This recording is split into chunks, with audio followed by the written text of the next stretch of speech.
Assalamualaikum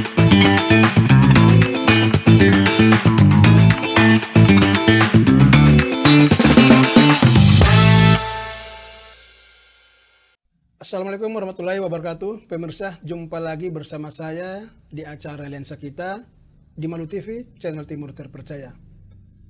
Lensa Kita sore hari ini akan membahas tentang gugatan PDIP kepada salah satu bakal calon Gubernur Maluku Utara 2024. Dan untuk membahas persoalan ini, di studio telah hadir Ketua Badan Bantuan Hukum dan Advokasi Rakyat PDIP Perjuangan Provinsi Maluku Utara, Bung Safrin. Assalamualaikum, Bung Safrin. Waalaikumsalam, Ya. Pak Sawal. Gimana kabar? Alhamdulillah baik-baik. Nah, rupanya PDIP tidak main-main ya terhadap somasi dan akhirnya hari ini berujung kepada laporan pidana kepada salah satu bakal calon gubernur, sebut saja Pak Beni Laos. Sejauh mana keseriusan Anda dalam hal ini PDIP? Iya, Pak Sawal, perlu saya terangkan bahwa kami Badan Bantuan Hukum dan Advokasi Rakyat PDI Perjuangan Maluku Utara mendapatkan kuasa dari Ketua Umum DPD dan Sekretaris Umum DPD PDI Perjuangan Provinsi Maluku Utara. Kuasa dari kuasa somasi sampai pada kuasa untuk melakukan pelaporan, dalam hal ini pengaduan dan laporan pidana. Dan pada hari ini tertanggal 9 Juli tahun 2024, jam pukul kira-kira tadi jam 10:15 Secara resmi ya? secara resmi kami melaporkan terlapor BL ya, dengan inisial BL yang saat ini mungkin banyak orang juga sudah mengetahui bahwa menjadi bakal calon. Tapi sebelum ke laporan tindak pidana, pihak Anda atau PDIP sebelumnya melakukan somasi, apa seperti itu? Pada tanggal 30 Juni kami sudah melakukan somasi terhadap yang bersangkutan dan memberikan deadline waktu 3 kali 24 jam. Iya. Namun sampai dengan Jumat kemarin tidak ada respon dan klarifikasi atau jawaban yang disampaikan oleh Tapi ini Bung Saf ini yang menarik ini, Bung Saf. Artinya bahwa Bung Bel ini kan adalah salah satu bakal calon yang mendaftarkan diri di bursa pencalonan PDIP. Kok Anda atau PDIP itu harus memberikan upaya, mengambil langkah atau upaya hukum kepada BL? Iya, Pak Sawal, kami pada saat mendapatkan perintah atau untuk melakukan somasi pada saat itu memang dari pihak DPD PDI Perjuangan sendiri mengatakan bahwa yang bersangkutan baru secara resmi mendapatkan surat tugas.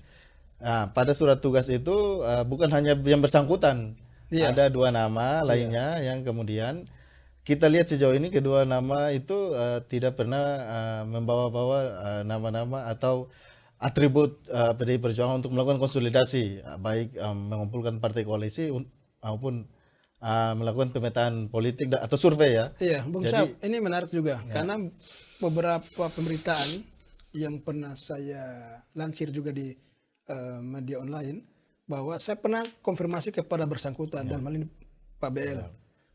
Beliau menjawab singkat bahwa beliau ada dasar dalilnya, yaitu dia sudah mengantongi surat tugas. Artinya bahwa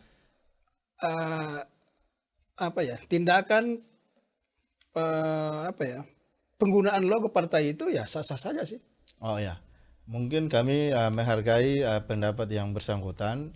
Namun di sisi pendapat dari DPD PDI Perjuangan Maluku Utara menyatakan dalam surat itu tidak tercantum nomenklatur atau klausula yang menyatakan untuk menggunakan logo. Iya.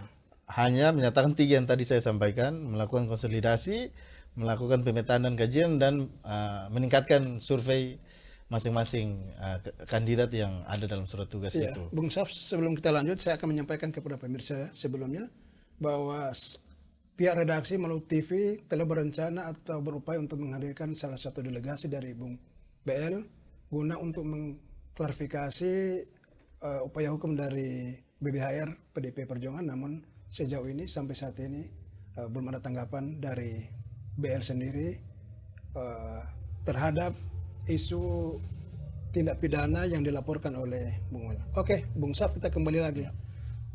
Tadi di Krimum ya, Ya. tuh, siapa yang terima Anda untuk melakukan pelaporan? Ya, tadi beberapa personel yang menerima, ada seorang perwira dan petugas piket ya, Iya. karena laporan kami dugaan tindak pidana ini masih dalam tahapan kajian. Nanti setelah beberapa hari kami akan melakukan pengawalan dan monitoring terhadap laporan itu sehingga bisa mendapatkan hasil ujung dari kajian itu. Pasal yang dituduhkan kepada BL apa pasal? Pasal yang kami duga dilakukan oleh yang bersangkutan adalah pasal 310 dan 390. 310 itu adalah pencemaran nama baik secara tulisan dan 390 adalah penyebaran berita bohong. Artinya bahwa tindakan dari Bung BL ini melakukan pencatutan ya. Ya. Katakanlah pencatutan Catatan. logo partai di salah satu media ya. Itu kategori hoax juga Iya, menurut perspektif Anda. menurut kajian tim hukum kami, dengan pencantuman logo itu selain pencatutan, yang pencatutan itu bermuara pada dicemarkan, tidak ada izin dari yang bersangkutan dan itu ujungnya pencemaran juga. Dan yang kedua adalah penyebaran berita bohong karena logo yang ditampilkan pada salah satu iklan di media masa surat kabar di Maluku Utara ini tidak ada izin resmi dari struktur DPD PDI Perjuangan maupun DPP PDI Perjuangan yang kami dapatkan info dari DPD. Dan proses pelaporan tadi di Polres secara resmi dilakukan oleh teman-teman pengacara atau BBHR PDIP. Apakah sudah sepengetahuan dari Ketua PDIP Provinsi Maluku Utara? Iya, laporan yang kami sampaikan secara tertulis ditandatangani oleh Ketua dan Sekretaris. Kami dalam surat kuasa tadi hanya sebagai orang yang mengantar. Sebenarnya delik yang kami laporkan tadi bersifat delik aduan. Yang bersangkutan harus datang untuk melapor. Namun karena ada surat kuasa dan laporan itu disampaikan secara tertulis, maka kami yang sampaikan ke. Berarti PDIP tidak main-main dong untuk menindaki secara hukum atas perilaku dan perbuatan dari Bung Beni. Menurut kami dari rapat yang kami lakukan memang tidak main-main Pak Sawal, karena langkah yang kami kerjakan di sini juga sudah dihitung oleh para pengambil kebijakan di DPD PDI Perjuangan dan sebenarnya ada upaya yang nanti dilakukan oleh DPD maupun DPP, namun sampai saat ini adalah upaya hukum dulu. Iya. Ini menarik ini. Saya ingin tahu juga saat penyerahan materi somasi itu apakah diterima langsung oleh BL sendiri ataukah penyerahannya didelegasikan oleh orang lain? Pada saat itu untuk somasi yang kita lakukan langsung kita kirimkan kepada yang bersangkutan melalui PDF ya.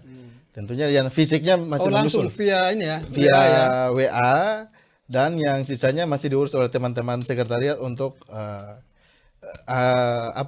disampaikan lewat jalur pengiriman resmi. Berapa lama sisa masa somasi? Masa somasi sudah berakhir di Jumat kemarin. Jumat kemarin sudah berakhir dan kami baru mengambil sikap pada Sabtu. Kasih masa toleransi juga beberapa hari ya. Beberapa hari.